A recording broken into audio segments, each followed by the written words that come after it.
रस्ते, drainage line, पाण्याच्या पिण्याची समस्या. आता या मूलभूत सुविधेसाठी जर कधी यांना आमरण उपोषण जर कधी करावं लागत असेल तर याच्यापेक्षा आणखी शहरामध्ये लाजिरवाणी कुठली गोष्ट असू शकते का? भावांना थोडासा विचार करा. महानगरपालिका जी आहे ती किती झोपलेली आहे, महानगरपालिकेचं काम जे आहे किती कुठल्या दर्जाचं आहे, आणखी किती निष्पाप लोकांचा यांना जीव गेल्यावरच कळलं असं म्हणायला काही हरकत नाहीये. भावांना हे बघा ना, रस्ते, ड्रेनेज लाईन म्हणा किंवा पिण्याच्या पाण्याची अडचण म्हणजे कोण आहे आपण? भैया आपका आज का उपोषणचा कितवा दिवस आहे? दुसरा आहे. दुसरा आहे का? बरं बरं. काय आहे तुमच्या म्हणजे तुमच्या मागण्या काय आहेत?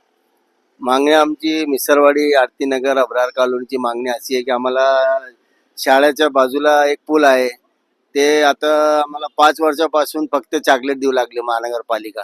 आता आमचं निवेदन बघा तुम्ही, 2018, 2021, 2022, 23, 24, 25 आतापर्यंत फक्त आम्हाला जे ना फक्त पेपरवर दाखवलेले आहे. वाढत काम काहीच नाही आमच्या इथे. हे आमच्या वार्डाचे लोक बसलेले आहे. आमच्या इथे रोड नाही, पाणी नाही, ड्रेनेज नाही. आम्ही काय करावं? मग आम्ही काय आत्महत्या करावं का जीवा करावं? आता 2 दिवस झाले, माझा एक सुद्धा पाणीचा थेंब नाही माझ्यावर. आता माझी तब्येत बिघडलेली. आता मी आता गेला तर कोण आहे माझं सांगा तुम्ही. बरं, तो तुमच्या जीवाला काही बरं वाईट जर काही झालं तर त्याला जबाबदार कोण आहे? जबाबदारी आता कमिशनर राहील, महानगरपालिका राहील, कोण राहील? बरं साहेब, हे बघा, रडू नका तुम्ही. आपल्याला डॉक्टर बाबासाहेब आंबेडकरांना जो संविधान दिलंय त्या संविधानाअंतर्गत हे सगळं भारत देश चालतो. तुम्हाला नक्कीच न्याय भेटणार. पण आज आपल्या शहरामध्ये जर कधी पिण्याच्या पाण्यासाठी, ड्रेनेज लाईनसाठी जर कधी संघर्ष करावा लागत असेल तर आपलं हे शहर आहे किती पाठीमागे गेलं हा तुम्ही विचार करा. तुम्ही फक्त शहराच्या नावासाठी म्हणा किंवा शहराच्या चर्चेच्या मुद्द्यासाठी विषय बनवता. जेव्हा गरिबांच्या रस्त्यांचा, पिण्याच्या पाण्याचा, लहान मुलांचा जेव्हा प्रश्न येतो तर ही महानगरपालिका फक्त झोपेचं सोंग काढते. आणखी तुम्ही फक्त खुर्चीवर बसून ढेऱ्या काढायची कामं करता. जेव्हा एका गरीबाचा जीव गेला तर त्याला खरंच जबाबदार कोण आहे?